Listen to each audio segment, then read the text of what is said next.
अगर हम प्लानिंग नहीं करेंगे, हम गोल पे तवज्जो नहीं देंगे, तो हम आखिरी नबी सल्लल्लाहु अलैहि वसल्लम के हिदायत पे अमल नहीं करते। गोल सेटिंग बहुत अहम है, बहुत इंपॉर्टेंट है। और जो लोग मैनेजमेंट के कुछ कोशिश किए हैं, वो जानते होंगे गोल सेटिंग का एक्रोनियम है स्मार्ट, SMART। जो लोग मैनेजमेंट की कोशिश किए होंगे उसे कहते हैं गोल सेटिंग स्मार्ट, SMART। लेकिन मैं खुद एक नया एक्रोनियम मैं मेरे मुसलमान भाई और बहनों से कहना चाहता हूं, आप इस्तेमाल कीजिए एक्रोनियम इस्लामिक, ISLAMIC। आई है इस्लामिक, मतलब आप जो भी गोल आपका है, आप देखिए क्या वो कुरान और हदीस से मिलता है। जो भी गोल आप सेटिंग कर रहे हैं वो मैच होना चाहिए कुरान की तालीमात से और सही हदीस की तालीमात से। जो तालीम अल्लाह ताला में देते हैं कुरान में, या आखिरी नबी मोहम्मद सल्लल्लाहु अलैहि वसल्लम देते सही हदीस में, उससे मैच होना चाहिए। अगर आपका गोल उससे मैच नहीं हो रहा है तो ये गोल आपके लिए कोई फायदे का नहीं है। मिसाल के तौर पे एक आदमी सोचता है कि मैं दुनिया की सबसे बेहतरीन शराब बनाऊंगा।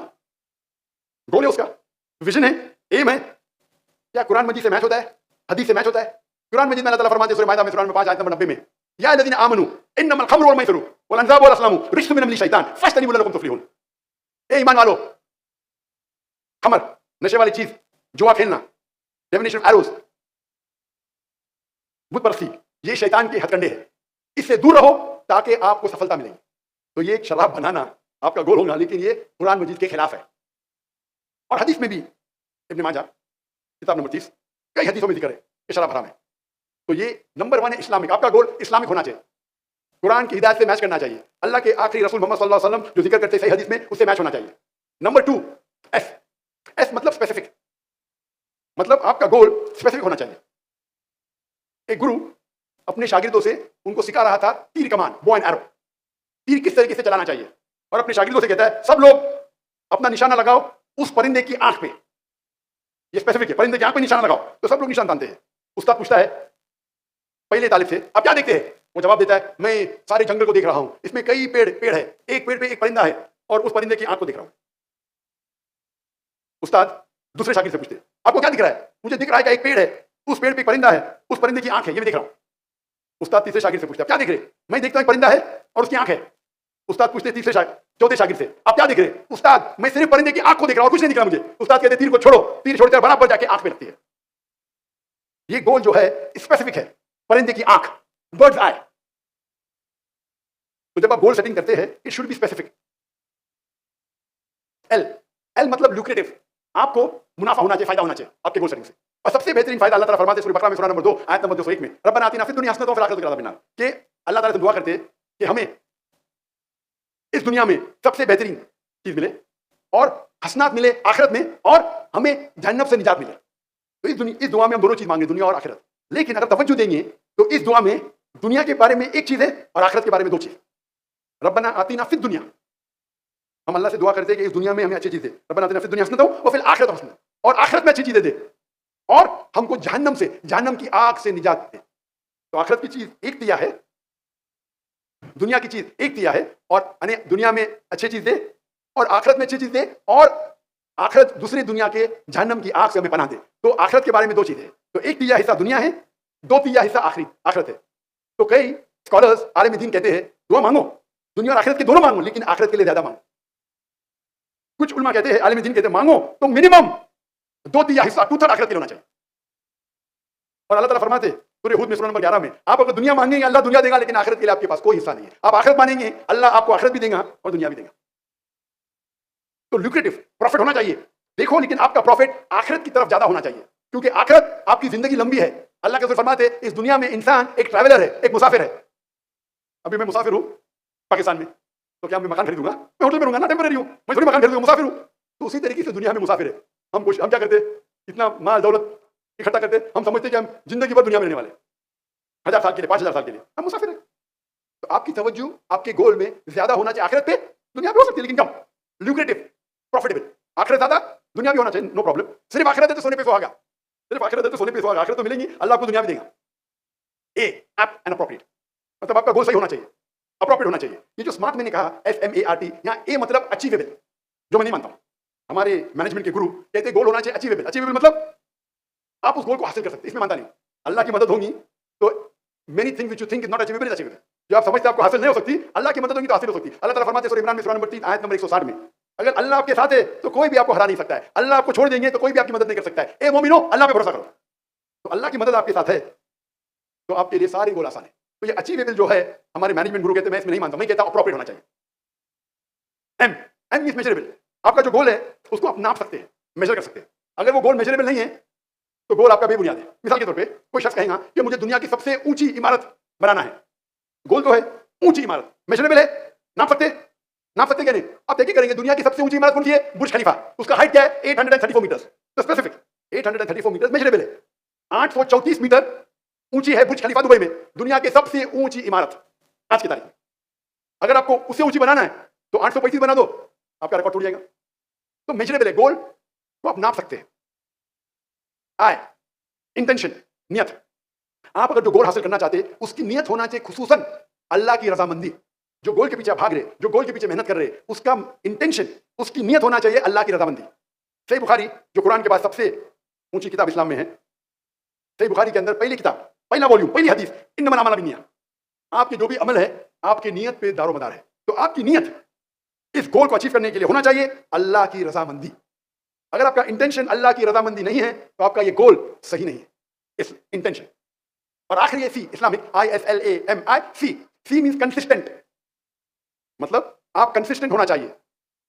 ऐसा नहीं कि आज में पल में तोला पल में मासा, कंसिस्टेंट होना चाहिए लगातार। और अल्लाह के रसूल फरमाते आप कोई भी काम करो, भले छोटा करो, कंसिस्टेंट करो, लगातार करो। चैरिटी भी देते, कंसिस्टेंट करो। ऐसा नहीं एक दिन दे दिया बाद में पूरे साल भूल गए। तो इस्लाम में जो चीज कंसिस्टेंट है उसकी अहमियत ज्यादा है। मिसाल के तौर पे आपका टारगेट है कि मैं इस रमजान में पूरा कुरान मजीद पढ़ूंगा। आपका टारगेट होना चाहिए 30 दिन है, 30 पारे है, 30 जुज है, मैं हर रोज एक जुज पढ़ूंगा, हर रोज एक पारा पढ़ूंगा। इंशाअल्लाह रमजान में पूरा कुरान मजीद आप पढ़ लेंगे। आप 2-3 दिन पढ़ेंगे फिर बंद कर लेंगे, तो कंसिस्टेंसी नहीं है। आपको कुरान मजीद का हिफ्ज करने का है, आप अपने दिल पे लेंगे हर रोज में 5 पेजेस हिफ्ज करूंगा, या 3 पेजेस या 2 पेज, जो भी है, कंसिस्टेंसी। तो आपके गोल में अगर कंसिस्टेंसी रहेंगी तो इंशाअल्लाह आप सफलता पाएंगे। तो ये था एक्रोनियम इस्लामिक। और हमारे मैनेजमेंट गुरु एक लफ्ज है, जो मैनेजमेंट ट्रेनिंग बहुत होते हैं और हम देखते हैं कई किताबें लिखी गई, कई कोर्सेज अवेलेबल है। वो एक इंसान की मिसाल देते हैं अक्सर, उसका नाम है उस लड़की का विल्मा रुडोल्फ। इस मजमे में किसने नाम सुना है विल्मा रुडोल्फ का? हाथ ऊपर करो। विल्मा रुडोल्फ, माशाल्लाह, एक जन भी विल्मा रुडोल्फ का नाम नहीं। मतलब आपने मैनेजमेंट कोर्स नहीं किया, अच्छी बात है, कुरान में अच्छा मैनेजमेंट है, तो कोई गुनाह नहीं किया आपने। लेकिन जो शख्स मैनेजमेंट कोर्स किया है, MBA किया है, उसे विल्मा रुडोल्फ का नाम तो मालूम होना चाहिए। मैंने मैनेजमेंट कोर्स नहीं किया, मैं तकरीर की तहकीक कर रहा था तो विल्मा रुडोल्फ को, मेरा मैनेजमेंट कुरान मजीद है। विल्मा रुडोल्फ एक लड़की थी जिसको पोलियो हुआ था, पोलियो। और डॉक्टर ने जवाब दे दिया था कि ये लड़की कभी भी अपने पैर जमीन पे रख ही नहीं सकेगी। वो ब्रेसेस पहनती थी, पोलियो वाले पहनते, ब्रेसेस बोलते हैं अंग्रेजी में, मतलब अपने पैर पे कोई एक इक्विपमेंट होता है, उसे कहते हैं ब्रेस।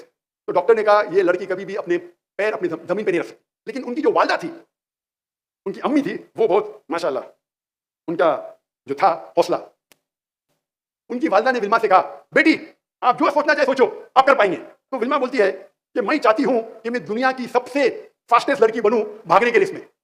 कोई सकते चल नहीं सकते, और वो बोलती है मुझे दुनिया की चल नहीं सकती है, बोली भागेंगी तो भी समझेंगे, दुनिया की सबसे तेज भागने वाली औरत बनना चाहती हूँ। ये मैनेजमेंट गुरु मिसाल देते हैं, लेकिन उनका जो ये है अचीवेबल, तो अचीवेबल तो नहीं ना भाई, तुम पाओ नहीं रख सकते, चलने की कोशिश करो, भागने की, सबसे तेज भागने की। इसलिए बोलता हूं मैं ये अचीवेबल जो वर्ड है मैं इससे सहमत नहीं हूं, इट शुड बी एक्ट। तो 9 साल की उम्र में विल्मा अपने ब्रेसेस को उतार देती है, बोलती मैं ये ब्रेसेस नहीं पहनूंगी। और 13 साल की उम्र में वो पहली बार भागने की दौड़ में लड़कियों के साथ रेस में एंटर करती है और वो आती है लास्ट। फिर भी वो कंसिस्टेंट थी, नहीं मैं फिर भी कोशिश करूंगी, इतनी कोशिश करती है कि सन 1960 में ओलंपिक्स में उसको 3 गोल्ड मेडल मिलते, 100 मीटर्स, 200 मीटर्स, 400 मीटर्स। जिस लड़की को पोलियो था, ये दुनिया का हिस्ट्री का रिकॉर्ड है, पोलियो की लड़की आम सेहतमंद लड़कियों के साथ भागती है और 1960 के ओलंपिक्स में 3 गोल्ड मेडल मिलते, fastest women on the earth in 1960, 100 metres, 200 metres, 400 metres, 100 metre की दौड़, 200 मीटर की दौड़, 400 मीटर की दौड़। तो इसकी मिसाल लेके लोग इसकी मिसाल देते विल्मा रुडोल्फ। हम ये मिसाल को अगर देखेंगे स्मार्ट की तरफ से, स्पेसिफिक, बिल्कुल स्पेसिफिक है कि मुझे दुनिया की फास्टेस्ट लड़की बनना है। मेजरेबल, हाँ, 100 मीटर डैश का भी अभी रिकॉर्ड क्या है, लड़कियों का 10 सेकंड है या 9 सेकंड है, मेजरेबल, मुझे उससे कम करना है। अचीवेबल, अचीवेबल तो लगता नहीं, इसलिए बोलता अचीवेबल सही नहीं है। अल्लाह की मदद है तो जो अचीवेबल है वो भी अचीवेबल हो सकता है। आर, रीजनेबल, ये स्मार्ट है, इस्लामिक बातें होंगे। Reasonable, is it reasonable?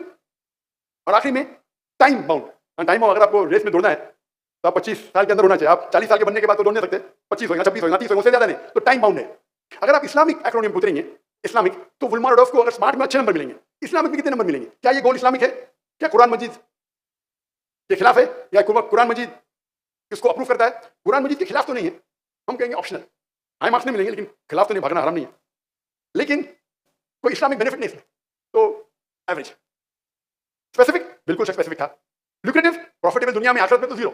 आप अगर सबसे अच्छे भागने में जन्नत में नंबर 1 मिलेंगे आपको, क्या पहले एंट्री थोड़ी मिलेगी? आप अगर भागने में अच्छे तो क्या जन्नत के दरवाजे पे पहले पहुंचेंगे? बिल्कुल नहीं। इस दुनिया में प्रॉफिटेबल हो सकता है, गोल्ड मेडल मिला, आखिरत में नो प्रॉफिट। ए अचीवेबल, अल्लाह की मदद हुई तो अचीवेबल। मेजरेबल, मेजर कर सकते हैं, रिकॉर्ड क्या है? 10 सेकंड, उससे कम करो, 9 सेकंड उससे कम करो। आए इंटेंशन, क्या इंटेंशन अल्लाह की रजामंदी है? मुझे लगता तो नहीं, क्योंकि विल्मा रेडोल्फ मुसलमान तो थी नहीं, अल्लाह की रजामंदी की वजह से तो भागी नहीं हुई। सी कंसिस्टेंसी थी, तो मार्क्स उसको एवरेज मिलेंगे। अभी हम कंपेयर करते हैं एक ऐसे शख्स से जिसने मेरी जिंदगी बदल दिया, उसका नाम है शेख अहमद दीदात।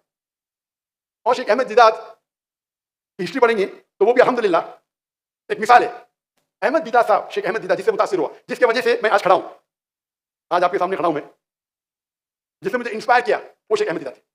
नहीं तो मैं हो सकता है कोई ऑपरेशन थिएटर में सर्जरी करता होता, तो मैं दिल के डॉक्टर से रूह का डॉक्टर बन गया अल्हम्दुलिल्लाह, from doctor of body to doctor of soul. मैंने चुना था डॉक्टर बनने के लिए, क्योंकि मैं समझता था डॉक्टर बनना सबसे अच्छा पेशा, अच्छी बात है, लेकिन सबसे अच्छा नहीं है।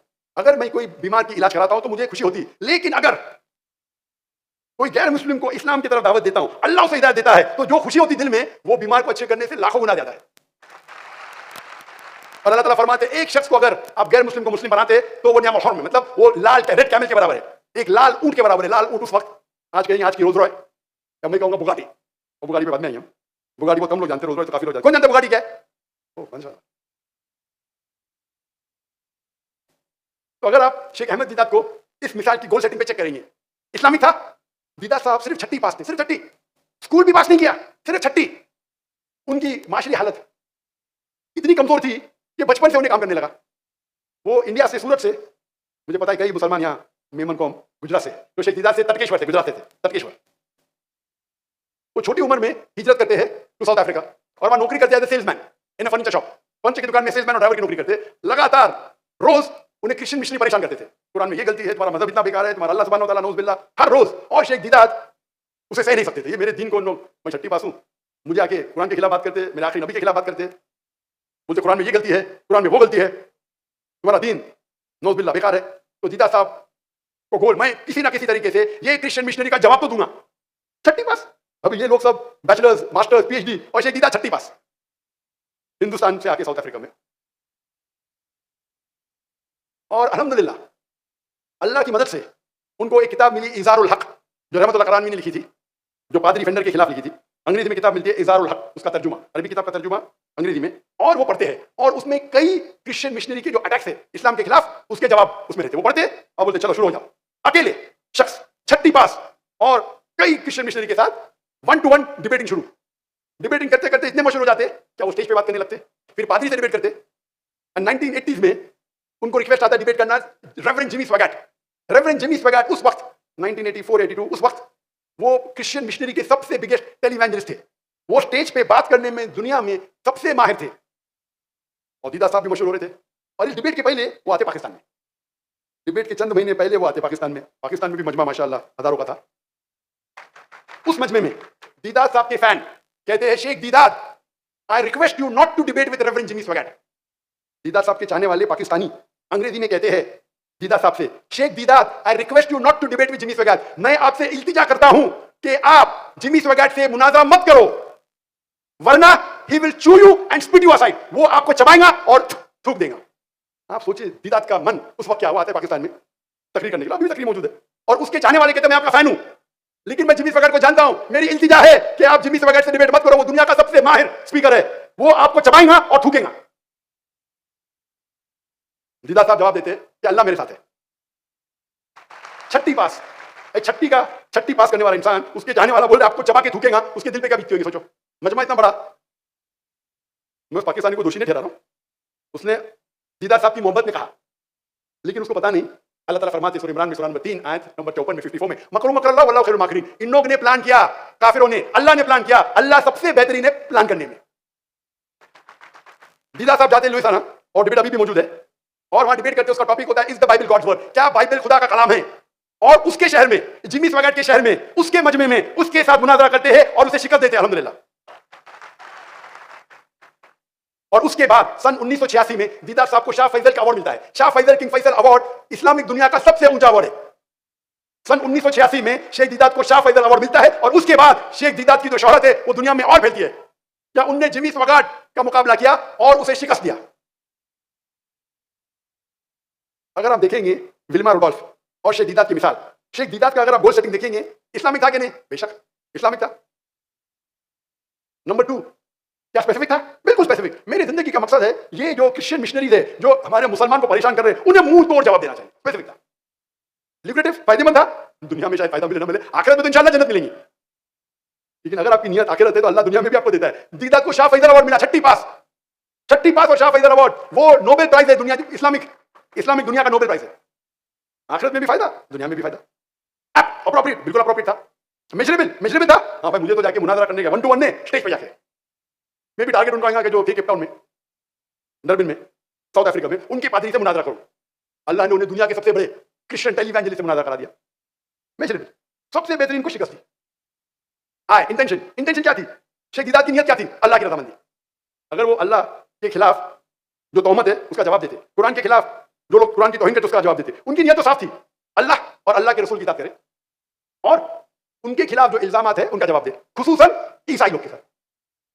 सी वॉज ही कंसिस्टेंट? क्या वो कंसिस्टेंट है? बेशक। शुरू किए और लगातार 40 साल के बाद अल्लाह ने उन्हें वो चोटी पे पहुंचाया। अगर आप कंपेयर करेंगे विल्मा रुडोल्फ और शेख अहमद दीदात का मयार तो कुछ और है। आज की दुनिया में हर आदमी का कोई सेंटर है। सेंटर मतलब वो कोई नुक्ते के ऊपर उनका एक इंसान, हर इंसान उसका कोई ना कोई सेंटर है, मतलब वो कोई ना कोई पॉइंट के वो घूमते रहता है। आज की तारीख में लोग अपनी जिंदगी जितना पैसा कमाते हैं उस तरीके से अपनी जिंदगी को वो चलाते हैं। आज की तारीख में अक्सर 90% बोलो, 95% बोलो, इंसान जितना पैसा कमाते उस तरीके से वो कपड़े पहनेंगे, उस तरीके से उनकी गाड़ी होगी, उस तरीके से उनका घर होगा। हाँ कि नहीं? हाँ कि नहीं? माशाल्लाह। अक्सर चाहे पाकिस्तान में, हिंदुस्तान में, अमेरिका में, जितना पैसा कमाएंगे उस तरीके से उनकी जिंदगी बदलेंगे। चंद आपको 2-1% मिलना मुश्किल है जो अपनी जिंदगी अपनी कमाई के हिसाब से नहीं बिताते हैं। हालांकि होना चाहिए। आपकी जिंदगी बिताने का एक आपकी कमाई से लेना क्या है? आप अपनी जिंदगी बताओ जैसा बिताना चाहते हैं, कमाई से लेना क्या है? तो क्योंकि आपकी जिंदगी कमाई पे है तो अक्सर इंसानों का पूरा सेंट्रल पॉइंट है कमाई। मैं कितना कमाऊंगा उस तरीके से मैं पढ़ाई करूंगा, उस तरीके से ग्रेजुएशन करूंगा, उस तरीके से धंधा करूंगा। ज्यादा पैसे है तो गाड़ी अच्छी लूंगा। पूरा उनका माल दारोमदार कमाई पे है। आप देखना चाहते हैं आदमी अमीर है कहने, उनका रहना सहना देख लो, आपको पता चल जाए। कम लोग हैं जो देखने के बाद भी आपको पता नहीं चलेगा उनकी कमाई कितनी है।